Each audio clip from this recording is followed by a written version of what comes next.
Hello and welcome to the Untitled Anarchist Seagull channel, where we're roasting some liberal propaganda. I've got some interesting things coming up in that regard, but first let me just get this lighting fixed. Jesus, that's wonderful. The fuck just happened there? Look like I'm about to send somebody on a side quest. Okay, let's... Svojstva. Podesi video.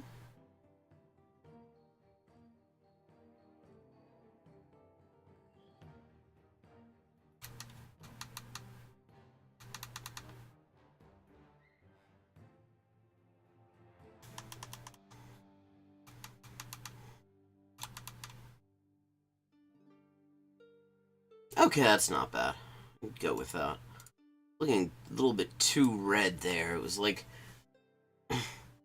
looking like I rubbed off on like Caleb Maupin's instant tanner solution rubbed off on me or something. Okay, let's do this thing. Some Inkulinati. Some weird little medieval creatures.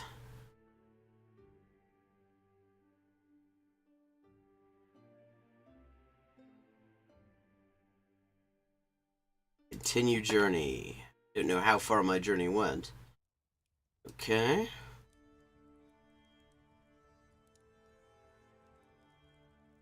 Ah, that far.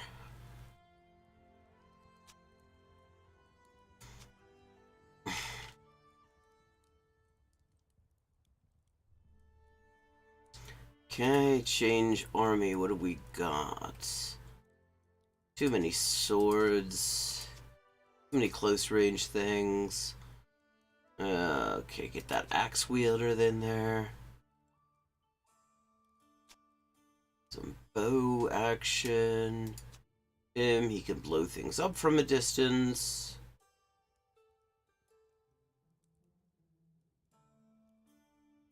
And I'll take him. There we go.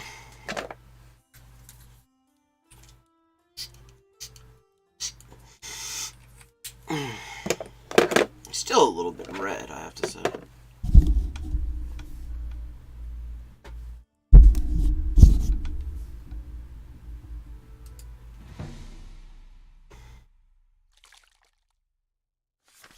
Okay, oh, these are the hardest ones, where you start at the bottom and they can just sort of shit on you from above.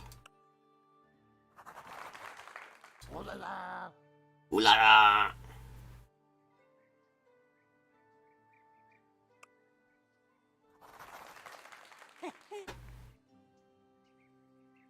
Uh-hum.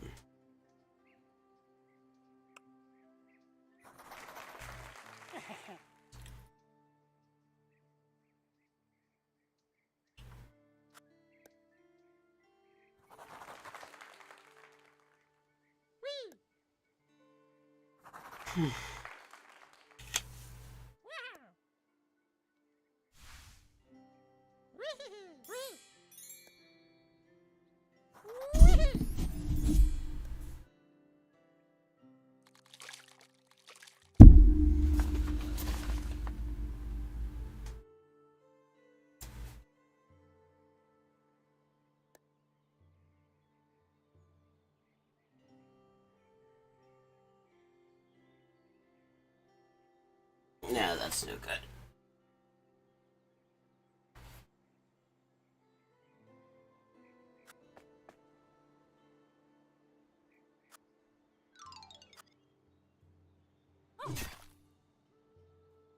Get that off to a nice little start.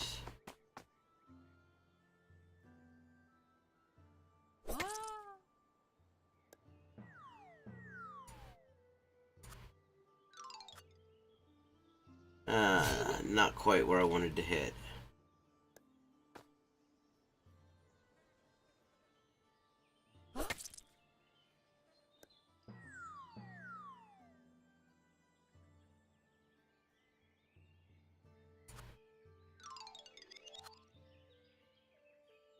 There we go.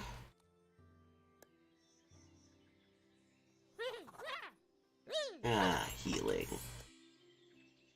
only do that once every couple of chapters, though.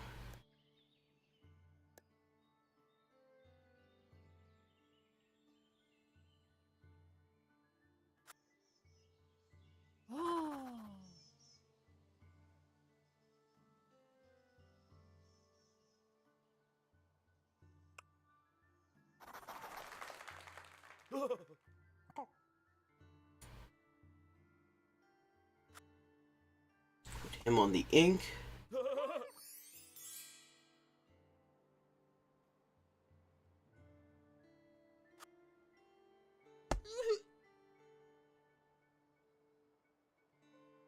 Nothing to detonate just yet.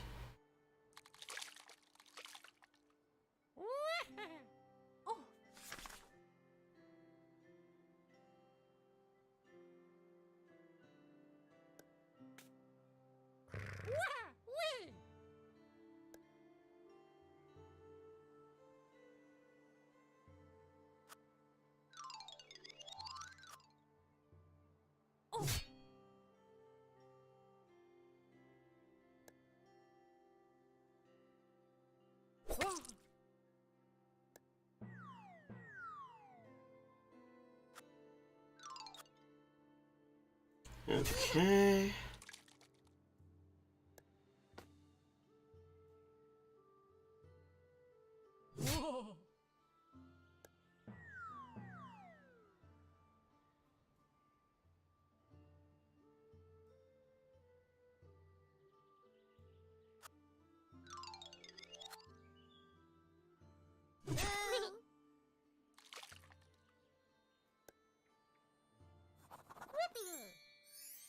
Whoopee!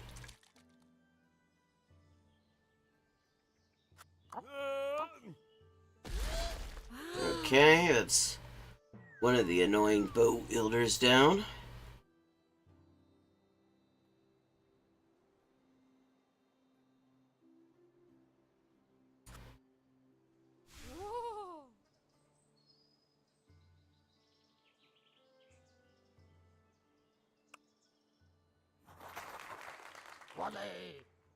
Órale.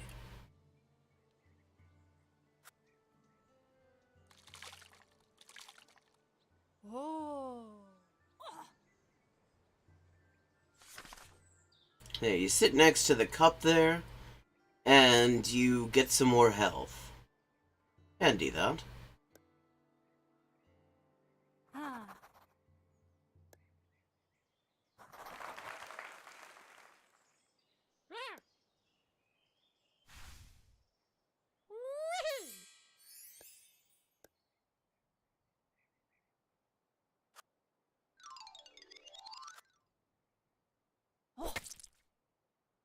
Yeah, the hands are dry again.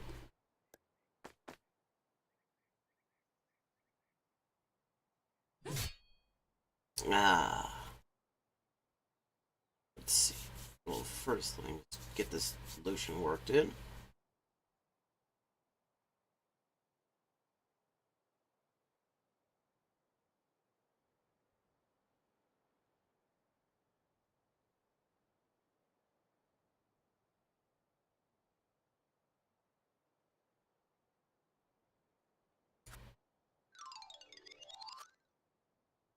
Okay. Another one of those annoying little pricks down.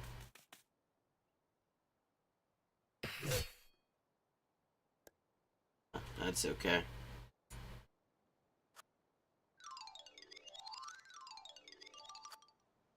Go.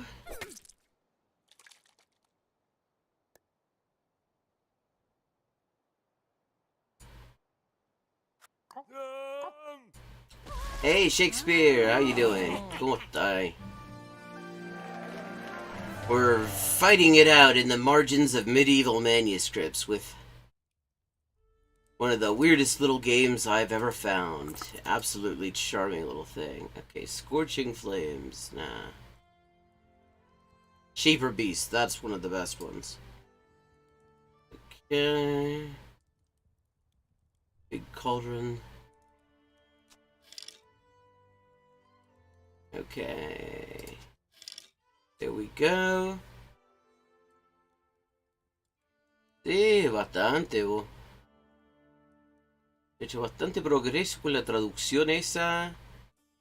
Y bueno, el directo de esta tarde fue bastante bueno. Y ahora estoy ganando. A ver, a ver, a ver. Vamos a sacar este weón. Este. Sí, po. No más, po.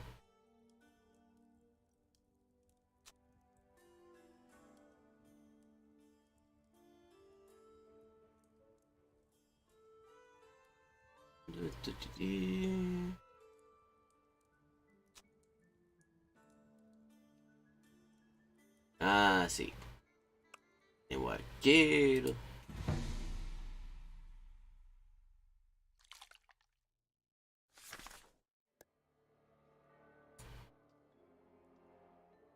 Este es el más peligroso, así que lo vamos a... Ah, sí.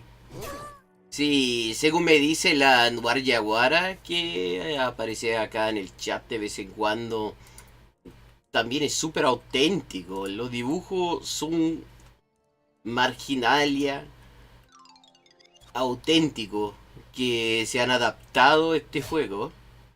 Se llama Inkulinati. Está... Ah, bueno, es súper nuevo. Todavía, bueno, se encuentra en desarrollo en realidad.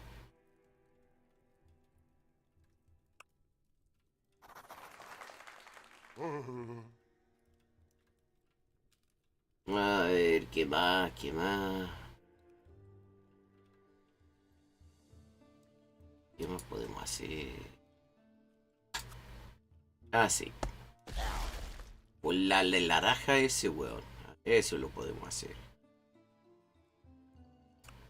Un poco más tinta.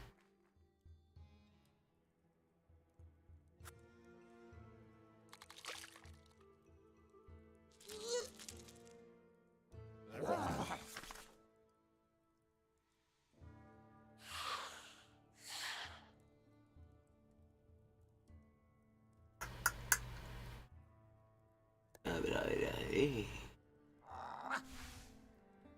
Oh, chucha tu madre, weón.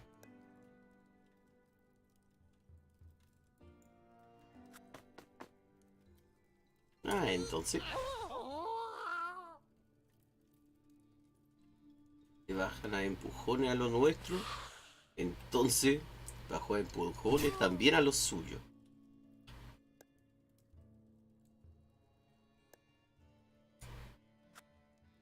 Jajaja. Este también.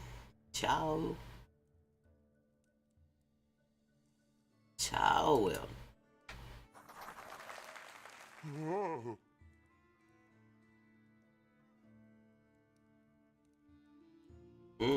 Solo quedan dos.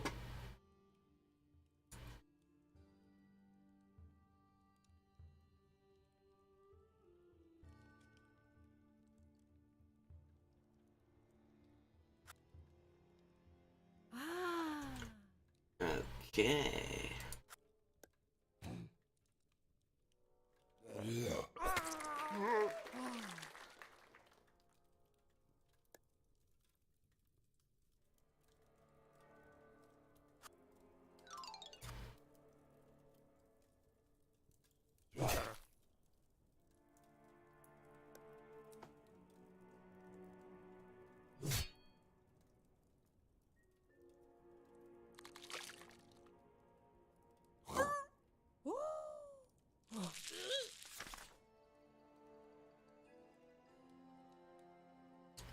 Ah, el hocico del infierno.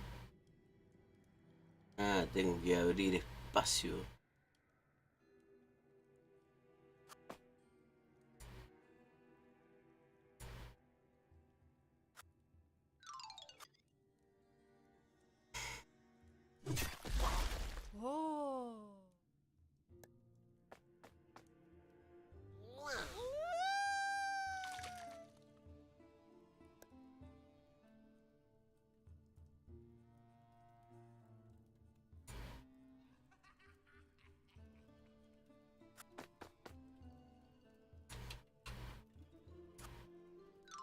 Este sigue siendo el más peligroso. That one is the most dangerous, so I'm gonna dedicate the most attention to him. Oh hell, he got...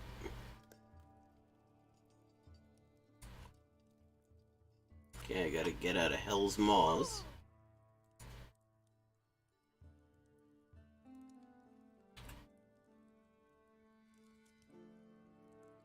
Get rid of him.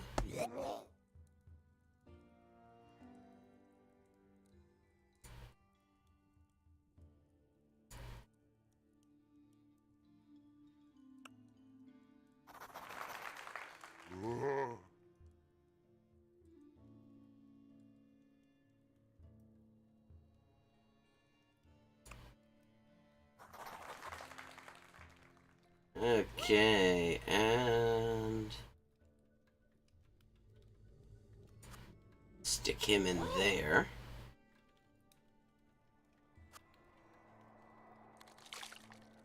I haven't worked out the timing on... Aw, hell.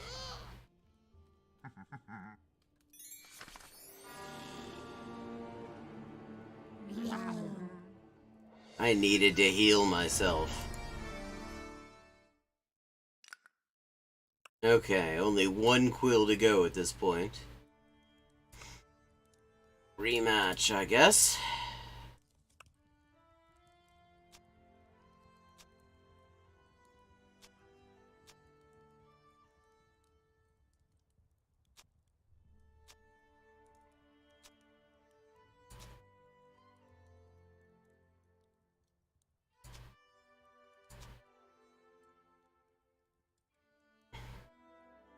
There, that's better.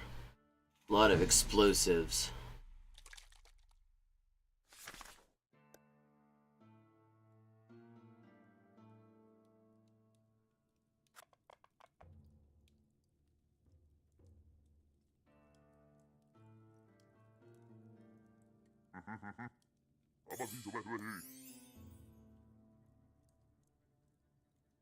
Oh, that's nice.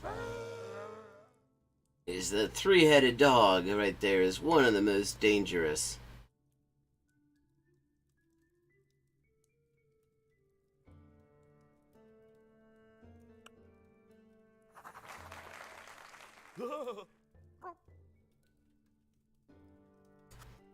Get rid of him.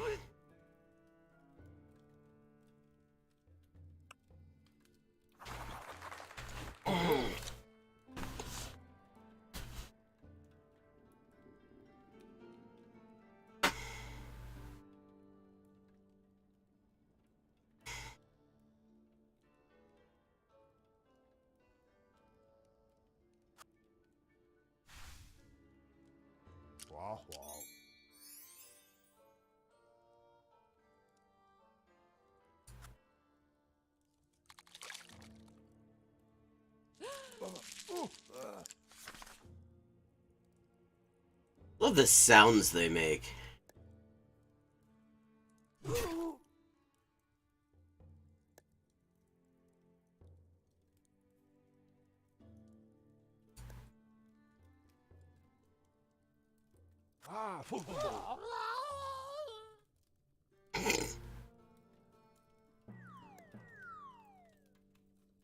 Is that the last one now? Am I down to the last? I think I am, yeah.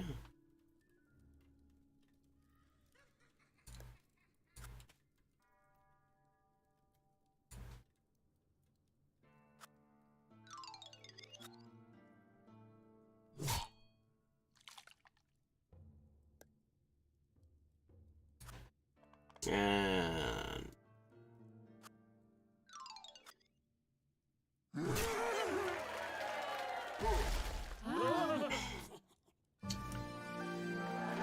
wonderful, I shall now brew more liquid gold. Sounds good.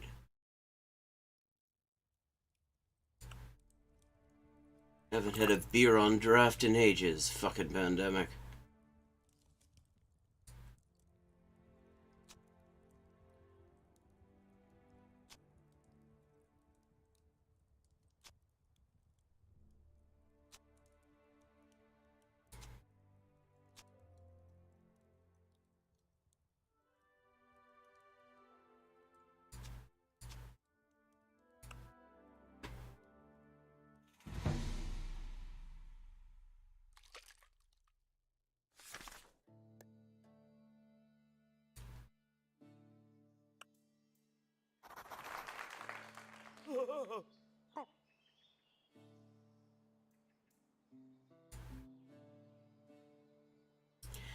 He's dangerous.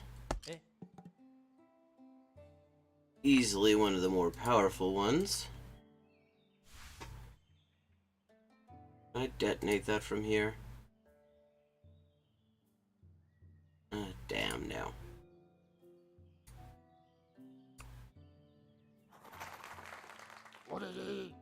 Orale! Sounds like what he's saying. Sounds like he's saying orale. Y de ser así, bueno, a mí me conviene.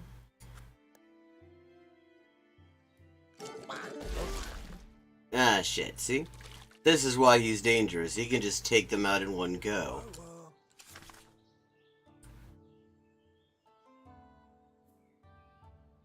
That's why you gotta sort him out first.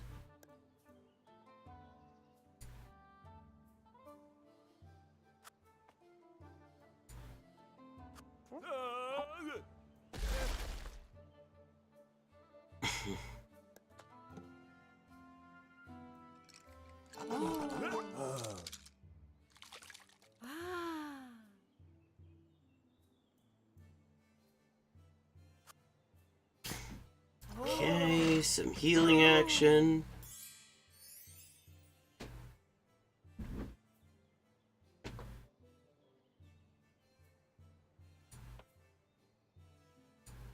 Might as well have as many explosions going on as possible. Speed the thing up.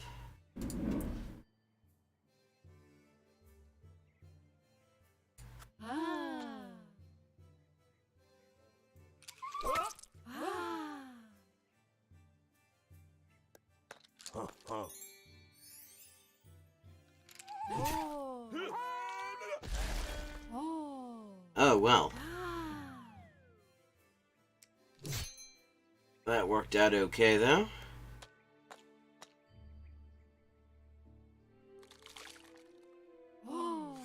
Well, it could have worked out better. That Danse Macabre is a nasty little thing.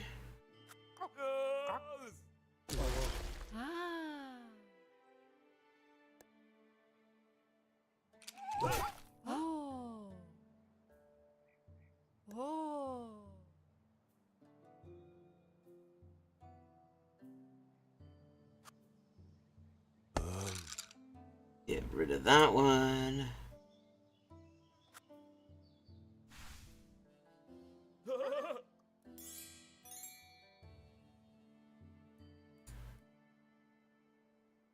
Nah, that won't work. Not close enough. Ah, hell.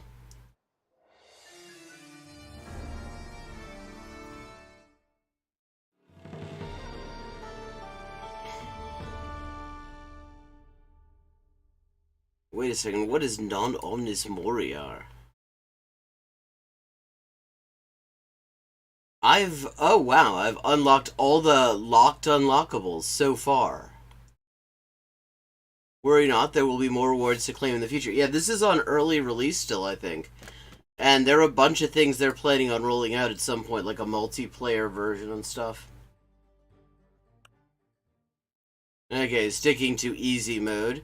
Because easy mode kicks my ass still a fair bit. And I tried, like, normal mode, and normal mode really kicked my ass. So I think I'll get a little bit more consistent at easy mode before I actually attempt anything harder than that. Okay.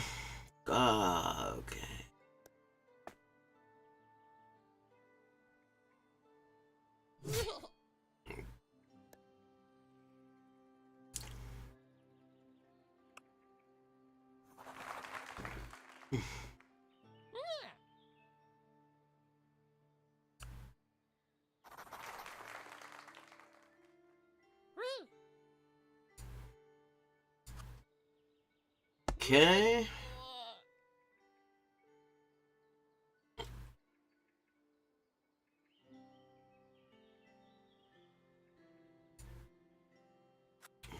Get on top of that ink so we can draw more of the little beasties.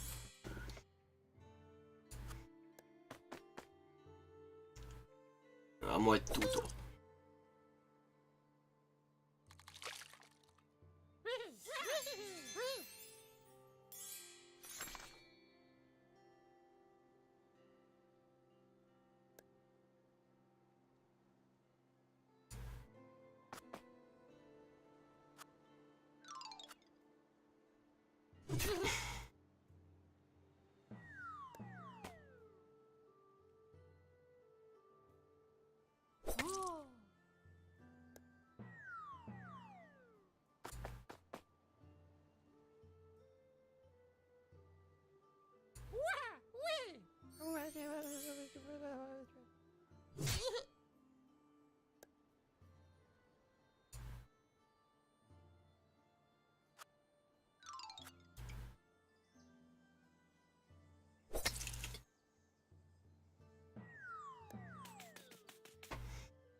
Oh shit, that's not what I was trying to do.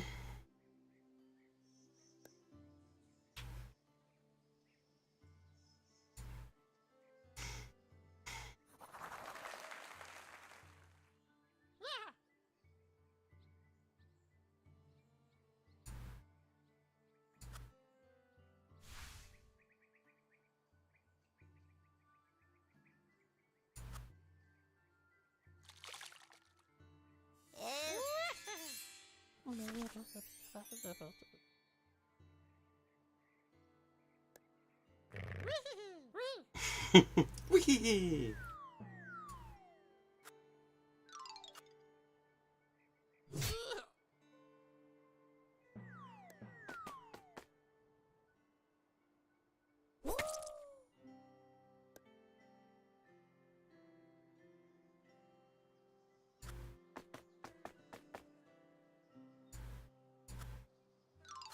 Okay, he's done.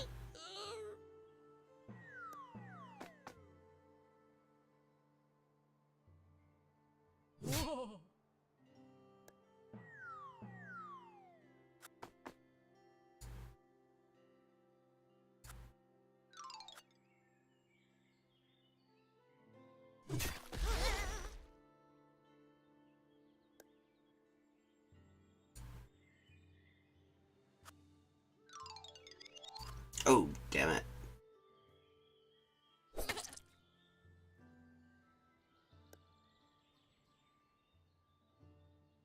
Oh, well, doesn't matter. Okay, that one's sorted.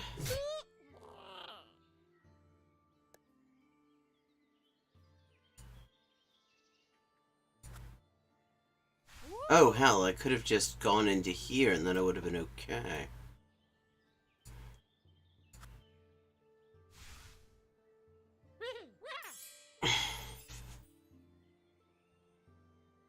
Can I boop him? No. Out of booping range.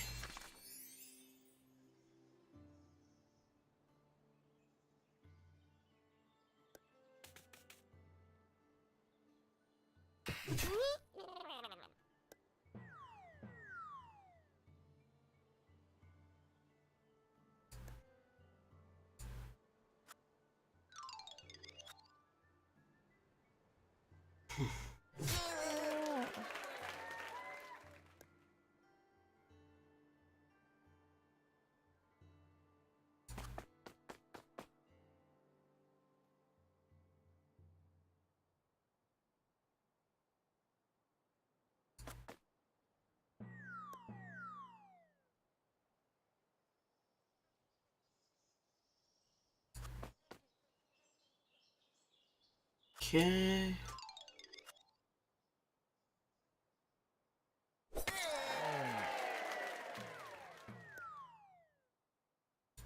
And el golpe de gracia.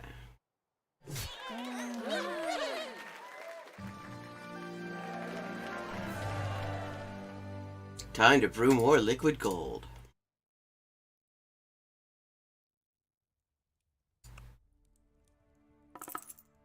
beasties. Out of these, I'll take the one that throws things that explode. I'll take it.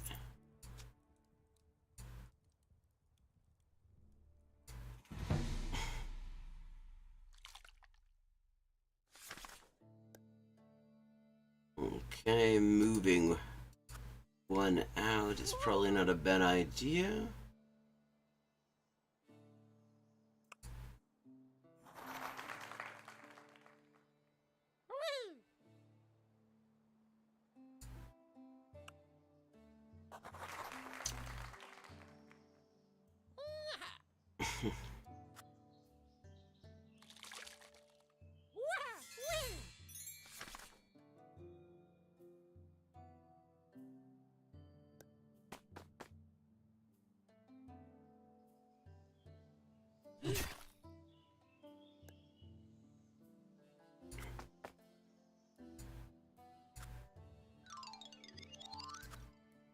Damn.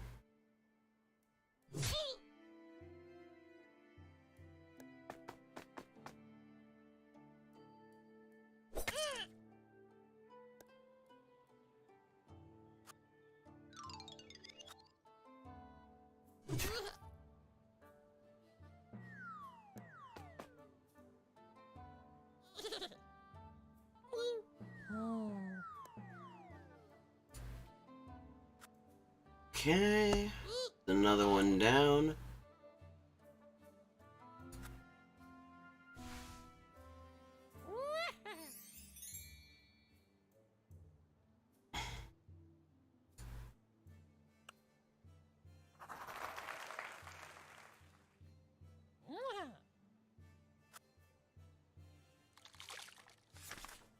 Okay, got some ink. Now I've got random glade objects. All the air fresheners. Who's that rabbit farted?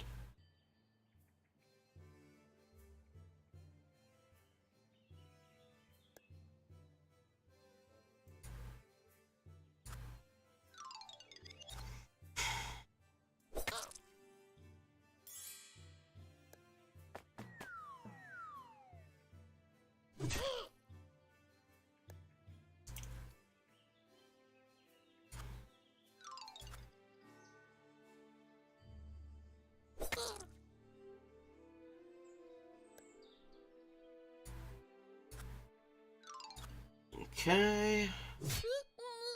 It's another one sorted. Move over into those clouds, get some ink, get some health.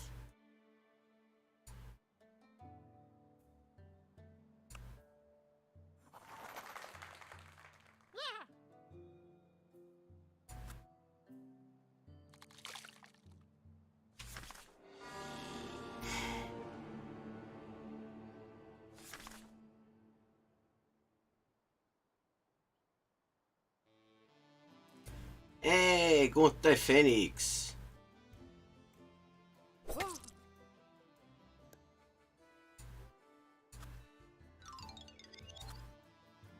Okay.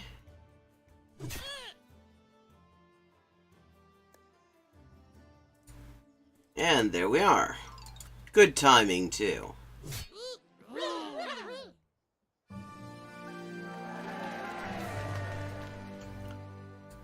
Did everybody see the latest video I did? The video essay I did of that, like, just utter derailment that of Caleb Moppins that we saw last week?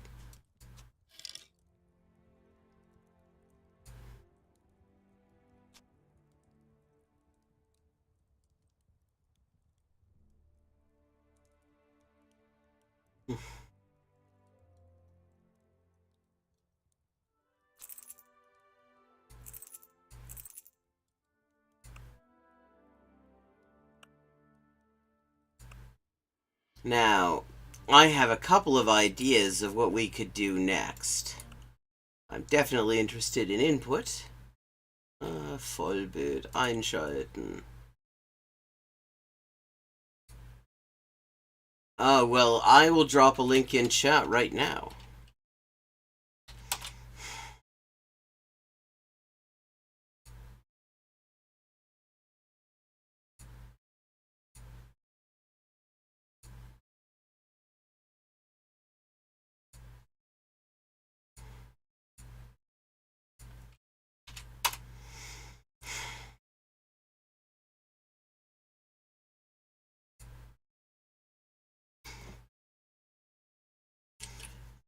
finally got around to recording a proper video essay, as opposed to just stream highlights.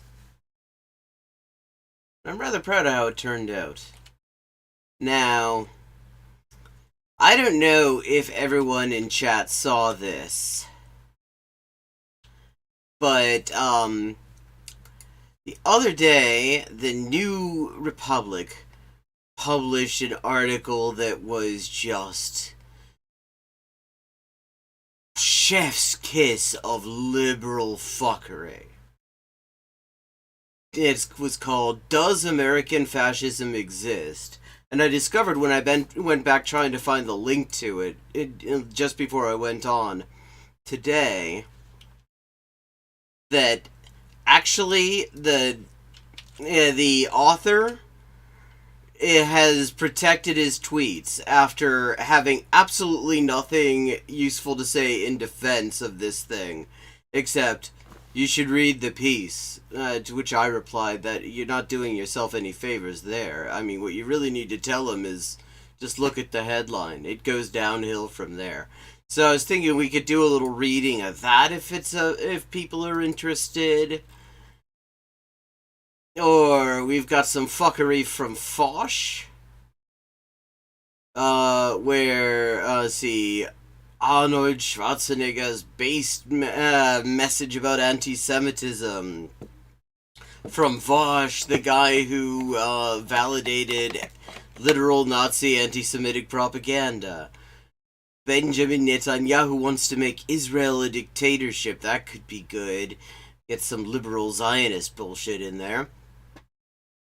Or Lori Lightfoot's horrible loss for the left. Yeah, I know. I mean, the left in Chicago is just so broken up to lose Lori Lightfoot, who illegally handed all of Chicago's COVID relief money to Citigroup in order to settle debts, who busted the teachers' unions in order to turn Chicago schools into the super spreaders that she knew they could be, who was intimately involved in covering up the police murder of Laquan McDonald. So that's a horrible loss for the left, apparently, that she lost that primary. Of course it is. Or we've got Bernie Sanders and Marianne Williamson giving base takes on Ukraine, and Foch telling us that Andrew fucking Tate has a pro-trans take. All of this stuff seems like it could cause hemotympanum fairly easily. Your ears will bleed just listening to it. But I'm choose your poison. What is everybody interested in, chat? Which horrible one of these would you like to see? Benjamin Netanyahu wants to make Israel a dictatorship as opposed to the wonderful democracy it is now. Arnold Schwarzenegger's based message. Bernie Sanders and Marianne Williamson on Ukraine. Tate is supposedly pro-trans. Or hearing that Lori Lightfoot's a horrible loss for the left. Like, he manages to be so bad at it, too. Because, I mean, like, God, he has to know some, like, he clearly has no connection to the left in Chicago. Because I have yet to meet a single leftist, no matter how liberal they are. Like, DSA, whatever, everybody hates Lori Lightfoot. Everybody hates her because she's horrible.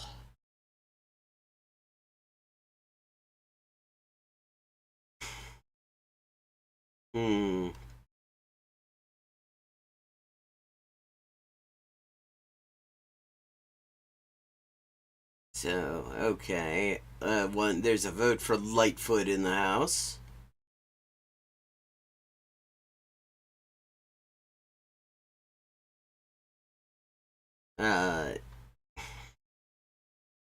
Kind of curious about this Netanyahu bullshit, I won't lie. Not gonna lie. Would be interested in the Netanyahu bullshit. Or I don't know, Bernie Sanders and Marianne Williamson on Ukraine. That sounds like that could actually really hurt. Well, that's because he doesn't know what the left is. He just the only time he has any contact with the left is when he's sending hate mobs after them. Okay, I think we're gonna do the Netanyahu thing, actually.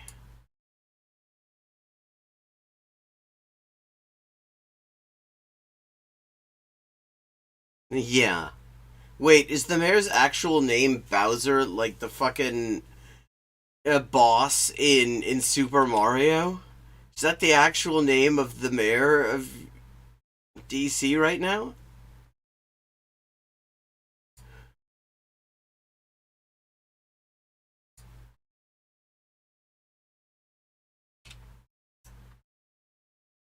Oh, hang on.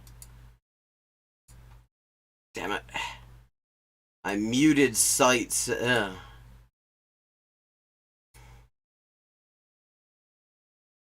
I think he lives in some relatively expensive area of LA. I don't know exactly where. So Okay, Ian. Benjamin Netanyahu, the Prime Minister of Israel, not the first time he's been that. We've talked about him before, usually in the Wow, Ian's coming with the knowledge. That's the first time that's already more knowledge than he usually displays when he's talking about anything in other countries. He actually knows Benjamin Netanyahu. It's not who's from Philly. I just hasten to note, he's from fucking Philly. I knew somebody a while ago who went to fucking high school with him in Pennsylvania. Um, but he knows that he was PM more than once. Neat. capacity of his horrible fascistic governance. He's responsible for a lot of terrible things in Israel and in Palestine. Uh, Uh, okay, this is the thing about saying Israel and Palestine is that the two territories overlap. Israel is literally on Palestine. I think that a good way to get a read on his politics and priorities are the fact that he has actually given money to Hamas, the pro-Palestinian terrorist organization, because he wanted to subvert more politically minded civil governance in, uh, um, you know, Okay, first of all, is this true? I know Israel. Okay, yeah, I know. I know Israel a long time ago put money into Hamas at a time when they were mostly afraid of secular nationalism amongst Palestinians because it was bringing Palestinians of all religious backgrounds and those without religion together. And so Israel did fund Hamas briefly. Okay, Netanyahu.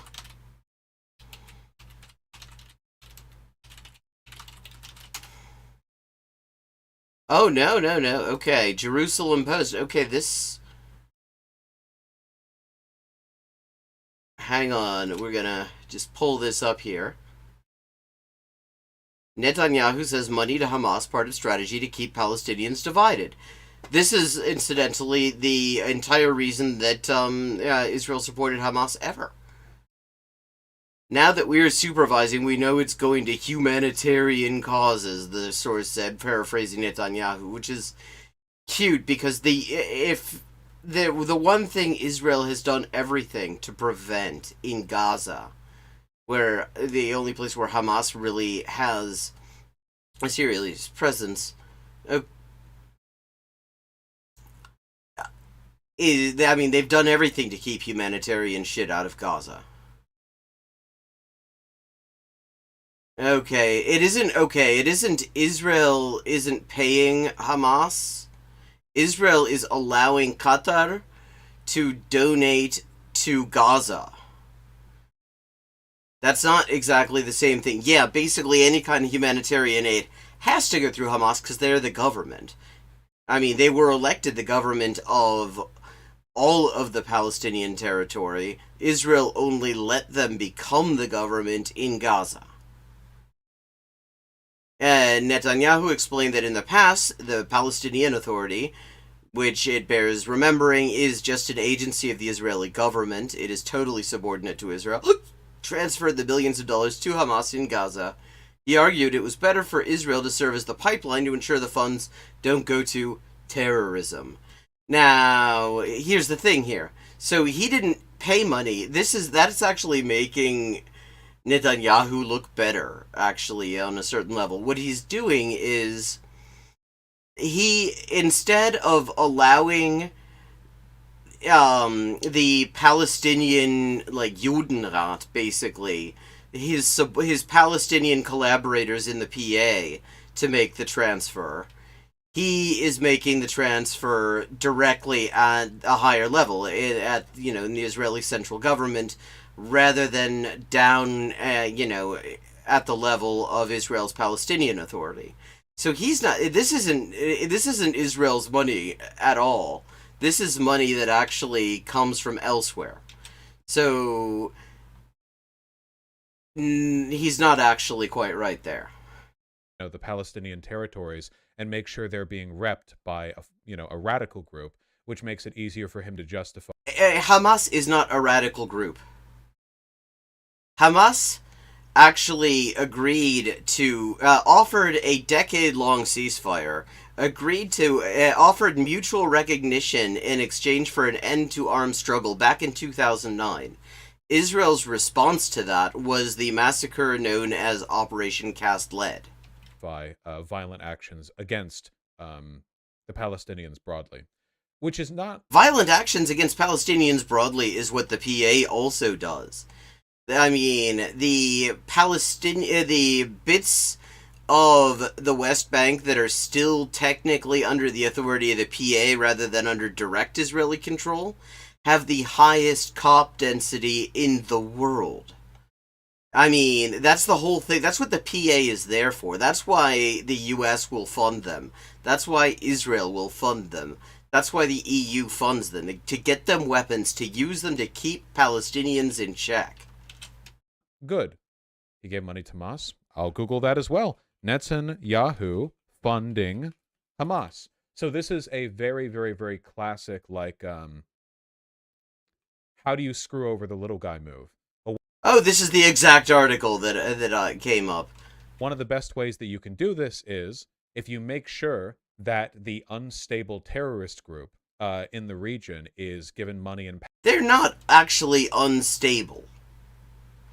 And let me just be clear, I mean, Hamas does a lot of nasty shit, but it is overwhelmingly done to Palestinians, and the people who like to focus on the shit that Hamas does to Palestinians, overwhelmingly are people who are actually cool when Israel does even worse shit.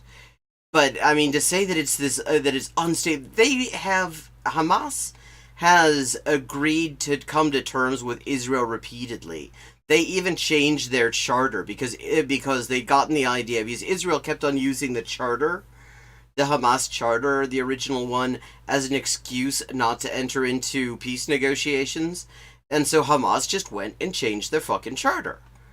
And Israel just kind of ignored it. They'd pretend it didn't happen. So, I mean, what he's saying is just complete nonsense, because he doesn't know anything about this. He's a guy who doesn't know anything. He's a very special know-nothing boy. Power, you sow division, and you give them the ability to act as the de facto operative leader of the Palestinian rights movement. Well, no. First of all, oh god. The idea that Hamas or Fatah, the faction of the Palestinian Liberation Organization that ended up, basically agreeing to collaborate with Israel after Oslo, and actually even before that. And neither of them at this point are really the leader of the Palestinian rights movement, which nobody calls it. The Palestinian rights movement? I mean, Hamas is actually quite unpopular with Palestinians. I mean, they elected Hamas at the time because Fatah was just so fucking corrupt. And so fucking willing to collaborate with Israel in all the worst stuff. But Hamas has lost a lot of support in a lot of respects, just because they, just don't treat Palestinians particularly well, and also they've not managed, their strategy of trying to bring Israel to the bargaining table with, attempts at good faith negotiations has failed, just like Fatah's did. Everybody who has attempted to do it that way has ended up looking like a complete dickhead because Israel has absolutely no need to come to the table. Because Israel has the U.S. As long as the U.S. backs Israel, as long as the U.S. does not tell Israel that their source of weapons and funding and shit will dry up unless they make a decent deal with the Palestinians, they can do this indefinitely. Which means that you can delegitimize all advocacy for Palestinian rights. Do you guys remember when we as a community raised $350,000 for the Palestine Children Relief Fund, and multiple people, including David Pakman, speculated that this money was going to Hamas? Well, here's the thing. If it's going to Gaza, then it will go to the authorities in Gaza, which, at the very least, it will go through them, because you really can't do humanitarian work in a territory without organizing, without at the very least talking with whoever the authorities are, whether they're an elected government like Hamas originally was. Israel has not allowed any further Palestinian elections because the 2006 one came out wrong. They didn't like the way it came out. Or not, you kind of, just about any aid organization does, at the very least, get permission to be working in the area, no matter what they think of the government. It didn't, but people speculated that because, well, an effort has been made to make Hamas the only institutional power in Palestine. That's bullshit. That is complete bullshit. Nobody is trying to make Hamas the only institutional power in Palestine. Certainly Israel isn't. Israel has kept Mahmoud Abbas as the so-called president of Israel's Palestinian Authority, even though his term in office expired in 2009. That's 14 fucking human years ago that his term in office expired.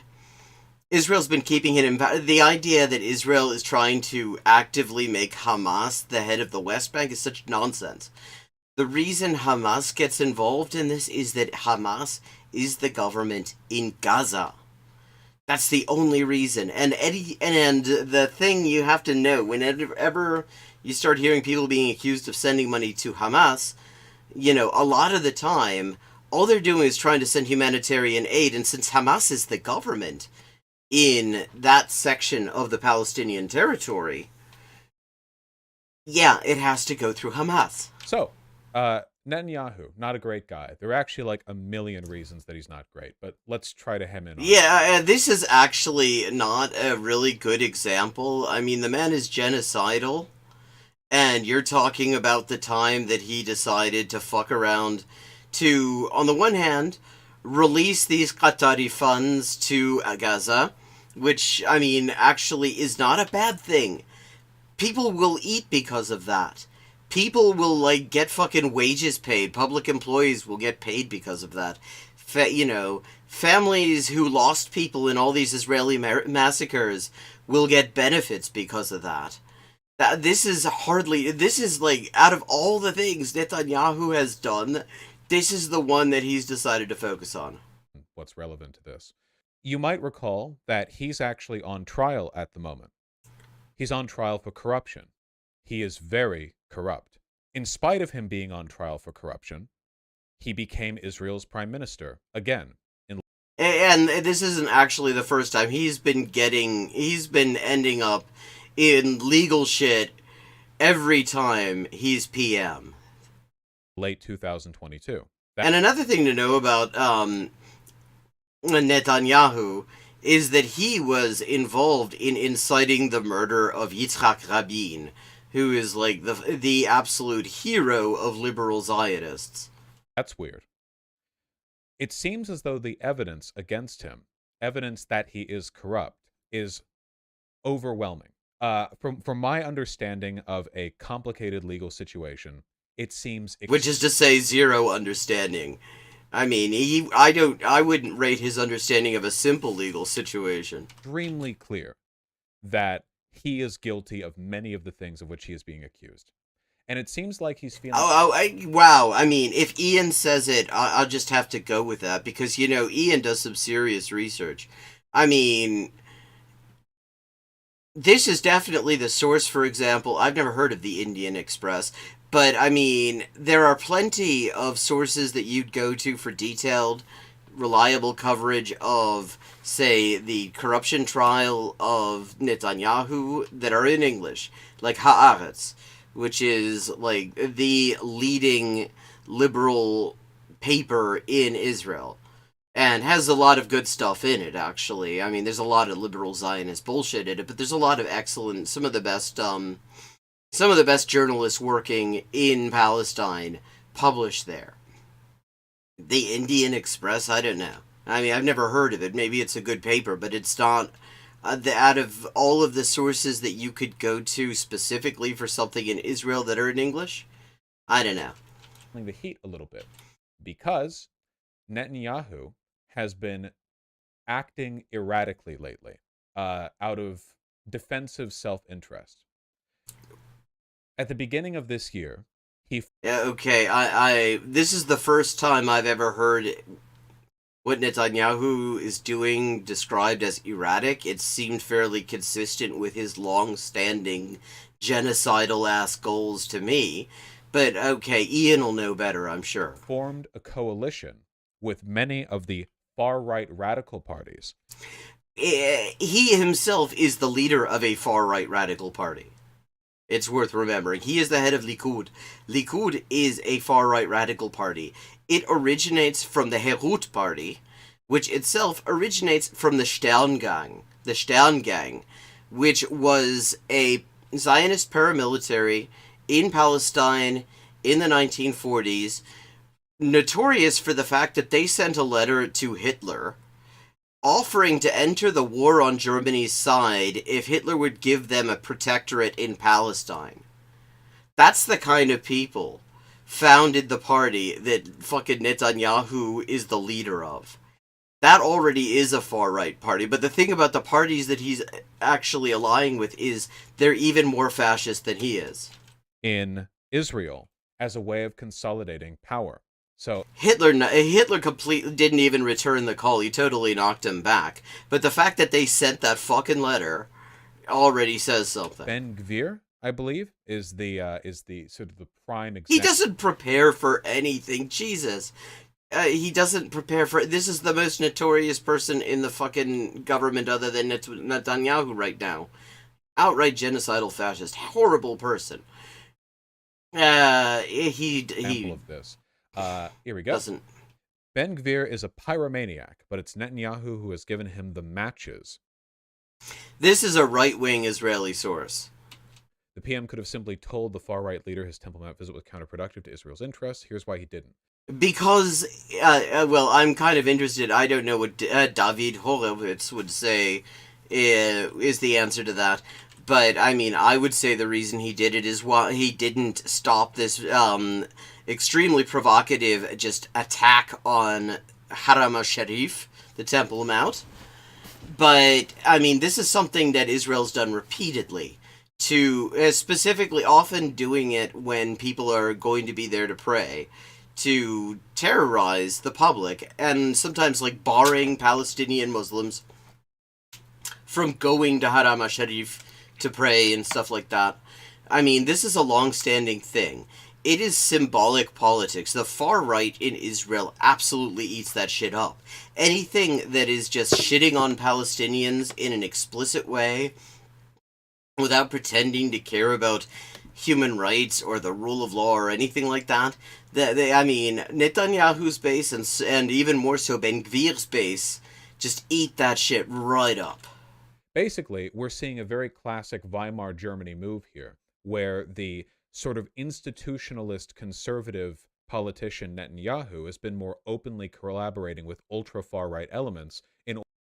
See, this is where this example falls down, because the thing is, by a lot of what is just normal in the Zionist regime is stuff that actually was unheard of in Germany until like 1933.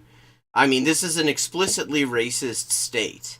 Like, it doesn't even pretend to be the state of its citizens. It doesn't pretend to be based on the idea that there's some sort of equality that there's supposed to be. It is very explicitly the state of one ethnic group that just happens to be an ethnic group that's not even fucking from there. You know, in order to consolidate power within it's not even hypocritical about it. Within the government. There are a bunch of articles on this, but we're still in the prelude. How an extremist settler became a powerful Israeli minister? Well, because he's not the fucking first. He's not the first. I mean, you have Ayelet Shaked, who openly said she wanted to exterminate Palestinians, that she wanted to do genocide. She was justice minister a couple of years ago. In fact, I mean, if you look at even the fucking, like, moderate liberals in Israel and what they have to say about their understanding of the... Oh, wow, if you want to know what Ian's login is on Washington Post, there we go. He just left it there. He doxed himself. I use crop on fucking... Yeah, I use crop on OBS specifically to avoid that kind of thing, but you do you, Ian. Yeah. But if you look at even the liberals, like the guys like Yair Lapid and the rest of them, like Tzipi Livni and them, and what they have to say, they are so, like, outright, openly racist that you would, I mean, they would be on, like, fucking Tucker Carlson if they were here. That would be, like, their home outlet, or actually with, or even more with, like, fucking Alex Jones. That because they don't pretend not to be racist. It's not like liberals here who sort of say, well, you know, who will say that they're totally, you know, against racism, obviously, and maybe even have, like, a fucking Black Lives Matter yard sign or some shit. But they have, like, racist attitudes, and they fundamentally don't want to question them because their worldview is based on supporting a regime that is based on racism, and the minute you start pulling at that string, the entire fucking sweater unravels. But that's not liberals in Israel. That's not, like, liberal politicians in Israel. Liberal politicians in Israel say the sort of shit that Lauren Boebert, his name sounds like Q-Bert's asshole QAnon cousin, or that Marjorie Taylor Greene, you know, those sorts of fucking people. That's what Israeli liberals sound like. That's how racist they are. That's how openly racist they are. So, if you're Netanyahu and you're on trial for corruption in a case that you are probably likely to lose, I don't know about that. You might be able to do in order to preserve your power. That's right. You become a dictatorship. Israel kind of already is a dictatorship, is the thing. I mean, for roughly half of the population has no right to vote. Hey, slopes of watermelons. Love it. Hey, Ludlow, how you doing? We're watching Ian Kuczynski Fosh just say ignorant shit about Israel. This is an article from Lawfare, which describes in part a series. The fucking tagline: hard national security choices. No, we got Amichai Cohen teaches international law and national security at the Ono Academic College, Israel. Dean of the Faculty of Law, Hebrew University. Okay, Yuval Shani, Lautapach Chair in International Law. Okay, extremely mainstream sources here. These are not people who are going. This is an organ of the fucking Brookings Institute. That center-right, Democrat-linked think tank from the days when there were only a few think tanks. Supreme Court of Israel. This is in a legal journal, or not journal, I'm sorry, article. So legally minded writing. Let me read a little bit of this, okay? And you Okay, this will be fun because he's not going to understand any of this shit.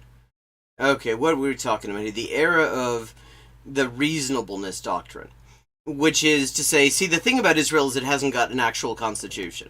It has a series of basic laws, but there are lots of gaps. And what holds the gaps together is racism, basically.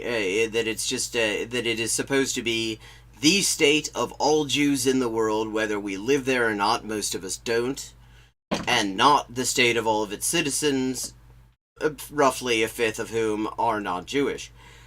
And so you don't really have this concept of unconstitutional, but sometimes state action can be challenged because it's unreasonable, which is already a fucking elastic standard, and all sorts of horrible shit gets through on that. you can try to project, if you will, what I'm about to read onto what it would feel like if this was being done to an American institution.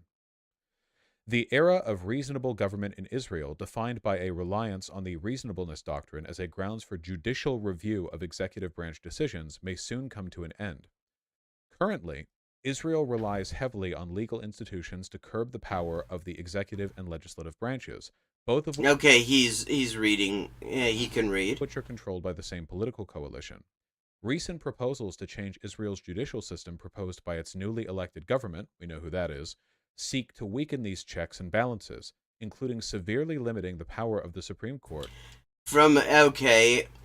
To review Knesset legislation. Oh, and here's an interesting one. Changing the judicial appointment system from a predominantly professional system to a predominantly political one. Which is to say, the judicial appointment system, he wants to change it to something similar to the shit we've got here. To be clear, we do not have a professional judicial system in the federal courts. We don't really have it in the state courts for the most part either.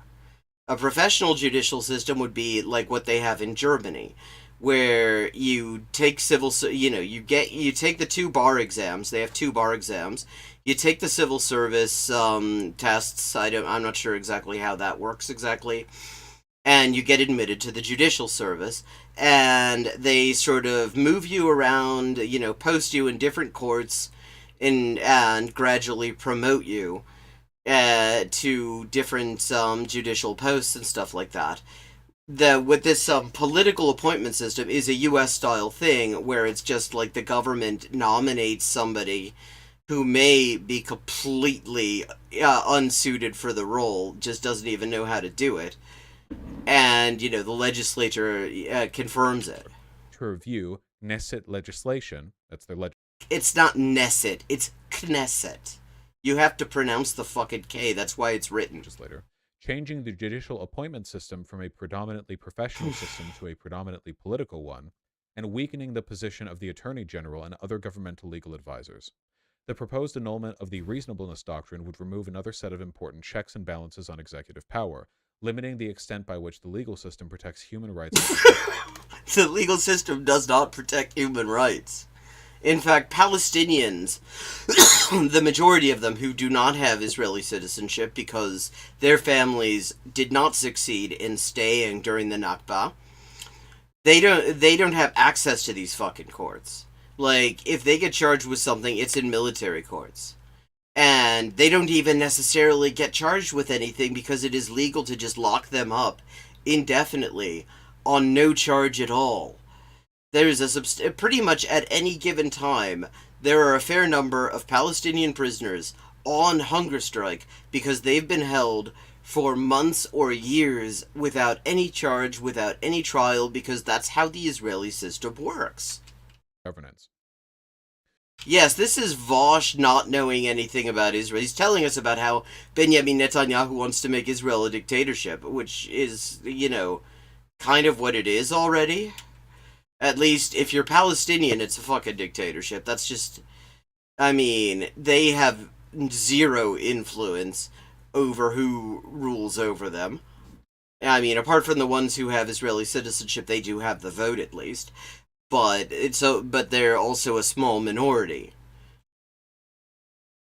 Or to summarize that, basically, Netanyahu controls the executive and legislative branches, and he's trying to.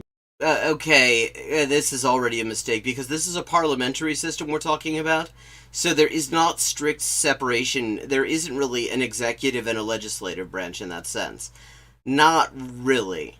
Because every member of the executive is also a member of the legislative branch. Out the judicial one. The judicial branch has the power to check the decisions of the executive and legislative, and he is trying to stamp that out. He's going to sing that I'm Just a Bill on Capitol Hill song now, isn't he? An end to the reasonableness doctrine, for those of you even a little bit familiar with law, is insane. You don't even know what the reasonableness doctrine is. Let me just find an actual definite Israeli reasonableness doctrine. How does that work? Okay, here we go. Haaretz. Israel's reasonableness standard is in the news, but what is it and why do we need it? Fuck, it's paywalled, assholes.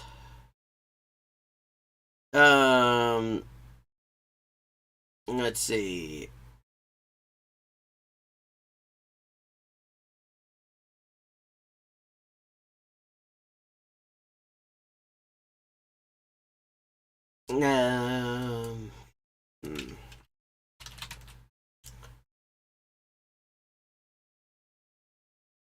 Yeah, okay. I mean, this is actually a piss weak change that we're talking about. I mean, a piss weak doctrine. Because if all you have to show is that it's reasonable, or then that is not much of a check at all. That, okay.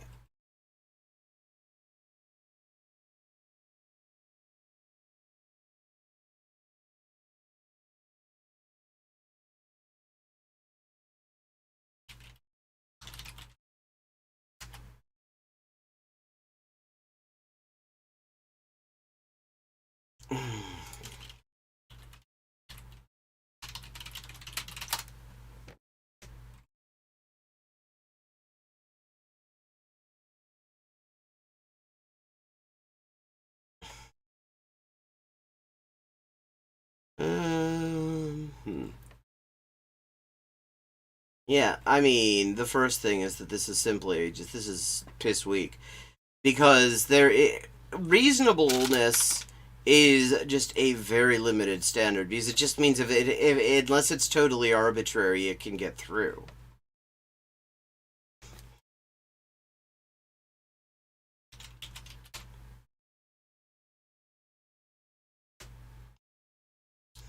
Whereas finding an exact definition of it. Constitution net.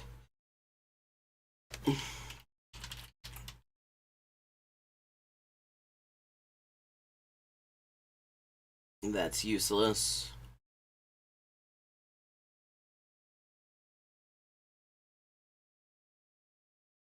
Okay, I'm not finding a good definition of it, but I mean, it is still silly for him to be acting. He doesn't fucking know. He really doesn't know. I at least have studied comparative law. I have some general idea what we're talking about. Administrative law is not something that is alien to me, and not just U.S. So he just heard about this now, and he's already. The reasonableness doctrine is like a cornerstone of basically every legal system that's even remotely. No, it isn't. Actually, this is a specifically Israeli thing. And it is an Israeli thing precisely because there is no constitution that imposes specific limitations on administrative action. So all there is a reasonableness test. Anywhere you go, you will find other tests in addition to that, pretty much. If you, in Germany, there's proportionality, there's specific proportionality, there's general proportionality. Does it violate any specific provisions of the Constitution? Does it violate any fundamental rights? Does it limit any fundamental rights? Is it authorized by a statute? There are all sorts of tests. This is just, I mean, reasonableness is just really the one of the lowest levels of scrutiny, and it says everything that this is what there is for fucking. You could tell he's got a cat. Look at that chair. That this is just so piss weak. Western in origin. It is like a foundational principle of so many of You don't know what any of this stuff is. Shut the fuck up. decisions that we make when it comes to how we should legislate and what judicial review is He just heard about this 2 minutes ago and he's acting like a fucking constitutional law professor. sort of expected to do. And he's basically just trying to weaken and fill with his own puppets the judicial branch. Now, we might be used to attacks on our democracy here in America. Another place where that is just a silly thing to say because there is no democracy. Leading to absolutely nothing because Americans are all gigantic cuckolds and we Fuck you. I mean, could we just avoid using fash buzzwords for one stream there, Ian? don't hold protests for anything, for any reason. You know, like the French will march down, to Congress over nothing. But They don't have a Congress. It's called the National Assembly. here in America, we just sort of passively accept this. But these proposed changes to their judicial system are actually so massive that they're causing an economic crisis in Israel. The shekel has seen an 8%. There's no reason that this would necessarily. I mean, I find it a little bit unlikely that the exchange rates at the currency is being bet against just because of these judicial reforms. Because that's not generally, I mean, that is a really weird relationship there. Because normally, people start betting against the currency because for some reason they've decided it's a bad bet. It's a bad investment. The reasonableness doctrine does not necessarily have any effect on that, especially because the thing is that Israel continues to be an absolute gift to the arms industries. There are plenty of investments in Israel that are amazing investments because they're basically subsidized by the United States. So yeah, I mean, he's bringing two things together that are probably totally unrelated here. Decline in an incredibly short time. That's a lot, by the way.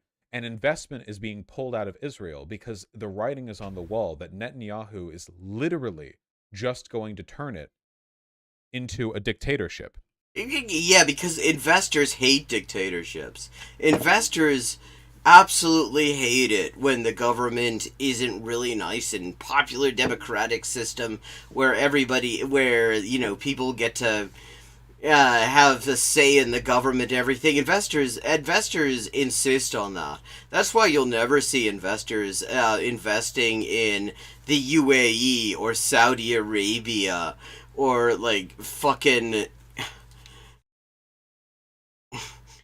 Colombia through most of its history. I mean, or Chile, where it's also absolutely questionable whether, and why nobody will ever, nobody will ever invest in like China, for example. I mean, investors actually really don't like democracy when you get down to it. I mean, they don't want it. They don't want a country to be ruled by somebody who is going to cause a general international freakout. They don't want that. But they also don't want democracy, because democracy means their investments aren't protected. They will take a dictatorship over anything approaching more than purely formal democracy. Like, oh, yeah, I guess. I mean, you watch Ian. It just reminds you to take your bins out. this isn't like a minor thing. This is a massive shift. Top venture capital. It's completely unrelated. Okay, no, okay, this does. Citing judicial overhaul and illiberal policies, Bessemer Venture Partners. Wait, the author of the really shitty The New Republic article on that basically denied that there was fascism in the U.S. because there's disagreement on what the term means, was also was also called Bessemer Venture Partners. I don't know if they're related, but that's interesting.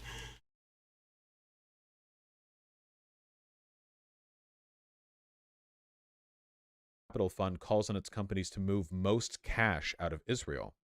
See, what does seem likely, though, if you want to ensure that a government doesn't change things too much as an investor, one thing you can do is to suggest that you're going to attack the currency, that you're going to pull your investments out of the place. You know, lots of people lose their jobs and shit, and then the government has to sort of keep that in mind and either be willing to risk that, or they end up playing ball. I mean, this is just one of the many ways in which capitalists can basically completely override governments if they are acting as a class.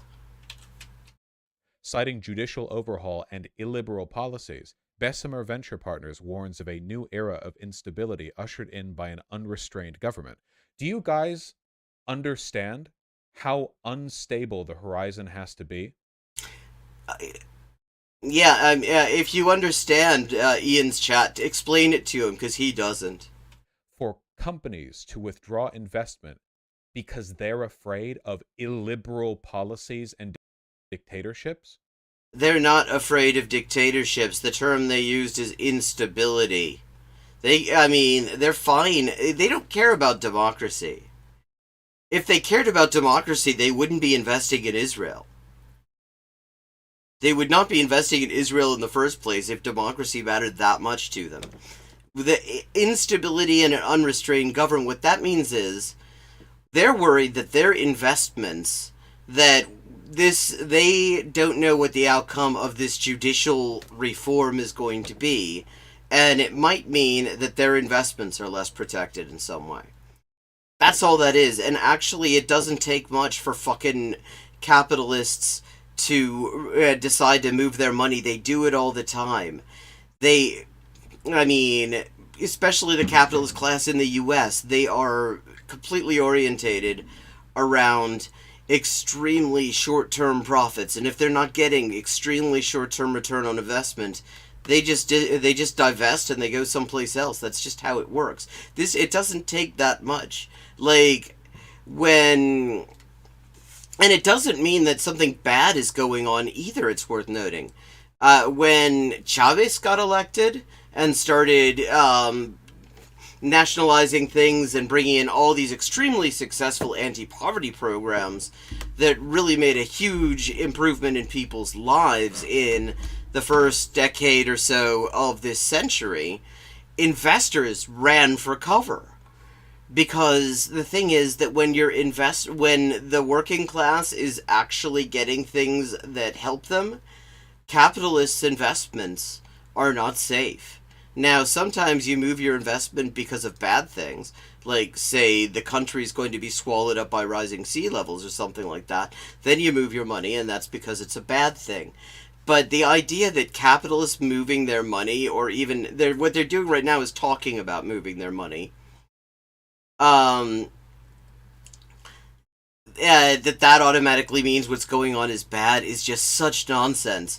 And it fits in so much with what we saw Foch saying not long ago about how actually the left should be taking money from billionaires. He couldn't see a downside about that because he doesn't understand about class interest. It doesn't exist for him. So the idea, so if these investors are fucking off, that must mean things are bad. Companies love illiberalism and dictatorships. Oh, earbuds. Like, you have to really be projecting something. Yeah, well, no, wait a second. Now he actually... That's better than I was expecting. He said right there, company... Okay, he doesn't know what illiberalism means, is the problem. Yeah, companies love dictatorships. The term illiberalism is a euphemism for fascism. And the trouble with when we're talking about fascism, there's the reason that they put it in there with illiberal is because they're trying to combine two things. One is just being like openly bigoted, openly oppressive towards marginalized groups and stuff like that. But the other thing is not necessarily being keen on the free market.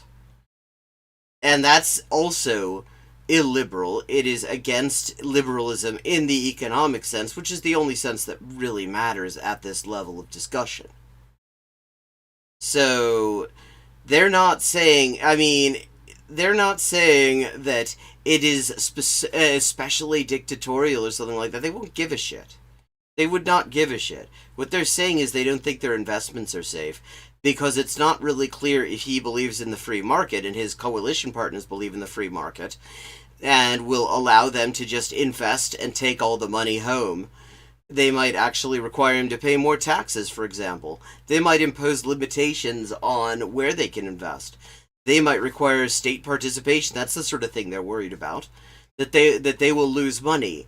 It doesn't mean that the companies are worried about things that normal people would consider bad. Bad times ahead if it's leading to stuff like this. God, what a dickhead. One of the major investors in the Israeli high-tech sector, Bessemer Venture Partners, issued a stark warning Sunday evening, that's just 3 days ago now, to its companies in Israel that they should consider moving cash and foreign currency out of the country's banking system. And this is a great way to ensure that the reforms come to nothing. This is how these companies vote. This is how the capitalist class votes. Because they have enough money, they have statistically significant amounts of capital.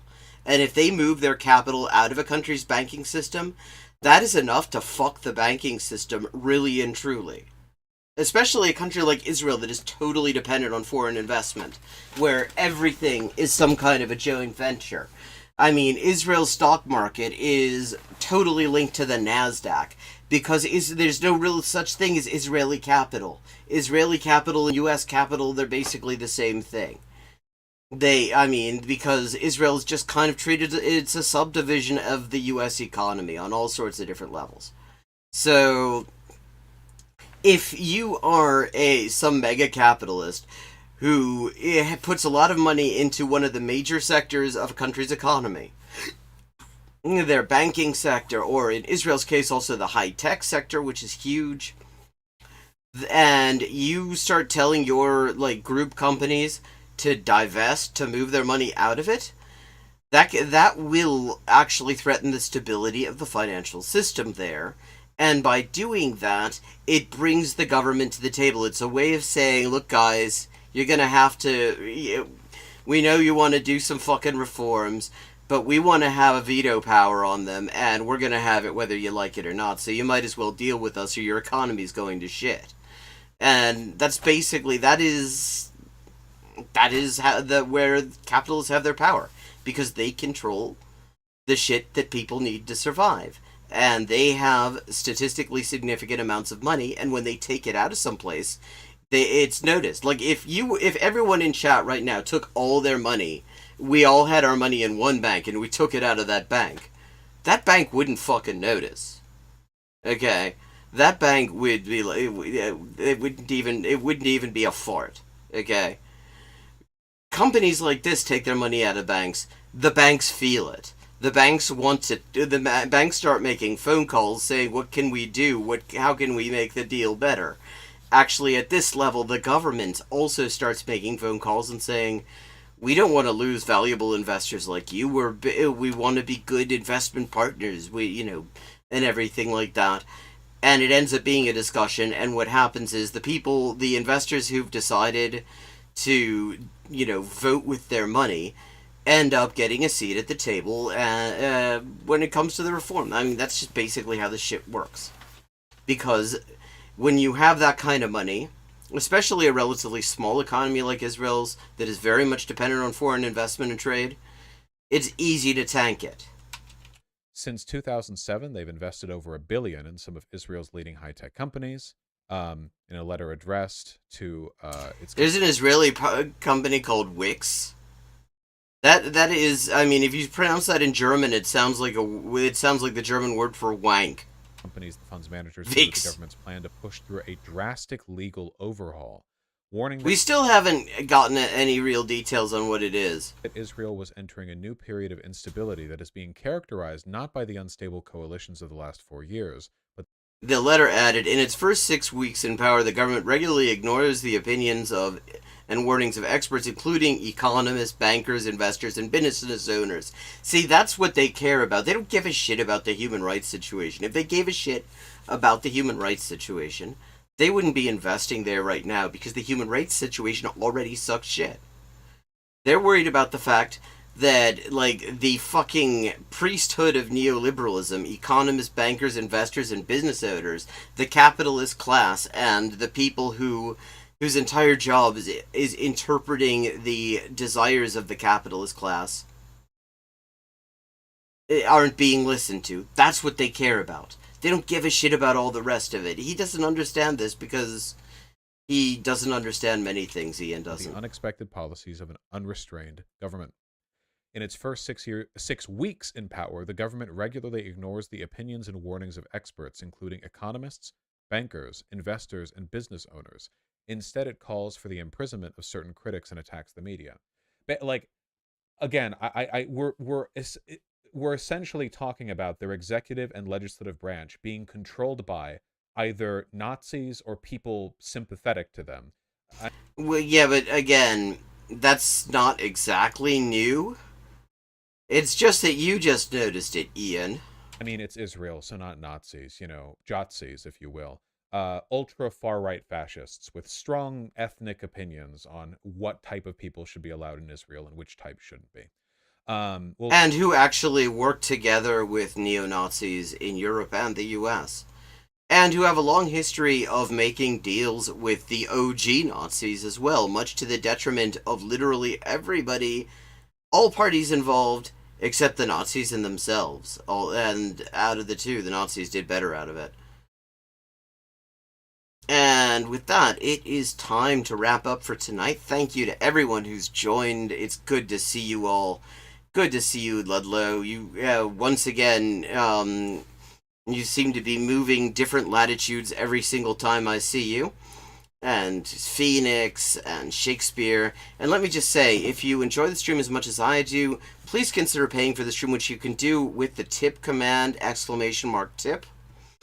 Or you can become a patron on my Patreon.